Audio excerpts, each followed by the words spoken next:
আসসালামু আলাইকুম সবাইকে। আমরা এখন আছি মালদ্বীপে। আমরা এখন বোট রাইডিং করছি। আমরা বোটে করে যাব বিভিন্ন ওদের যে আইল্যান্ডগুলো আছে, সেই আইল্যান্ডগুলো আমরা ভিজিট করব। দেখুন ওদের আসলে মানে মালদ্বীপের যে পানিগুলো, মালদ্বীপকে কেন আসলে এত সুন্দর বলে, মানুষ কেন এখানে আসতে চায়, মানে এখানে পানিগুলো দেখার মতো। এবং এখানে ছোট ছোট যে দ্বীপগুলো আছে, মানে প্রত্যেকটা এত সুন্দর। এই যে আমরা এই রিসোর্টটাতে আসলাম, এখানে আপনারা ডে ট্যুরেও আসতে পারেন, স্টে করতে পারেন। আসলে ওদের এক একটা দ্বীপ, মানে আইল্যান্ডগুলো হচ্ছে, মানে ওরা এক একটা করে রিসোর্ট করে নিয়েছে এবং আসলেই দেখতে খুবই সুন্দর। ওরা খুবই সুন্দরভাবে এগুলো সাজাইছে।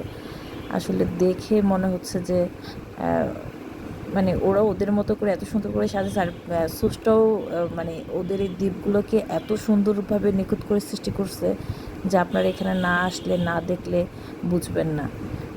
দেখুন কি সুন্দর আসলে এখানে পানির কালারগুলো, মানে হচ্ছে একদম আকাশের সাথে যে পানির যে সম্পর্ক, নীল, সেইটা যেন মালদ্বীপে দেখা যায়। এবং একটা ফিরোজা কালার, ফিরোজা একটা ভাইব আছে পানির মধ্যে। মানে খুবই সুন্দর। আপনারা এখানে না আসলে, না দেখলে মানে বুঝবেন না যে আসলে কতটুকু সুন্দর মালদ্বীপ। ধন্যবাদ সবাইকে আমাদের সাথে থাকার জন্য।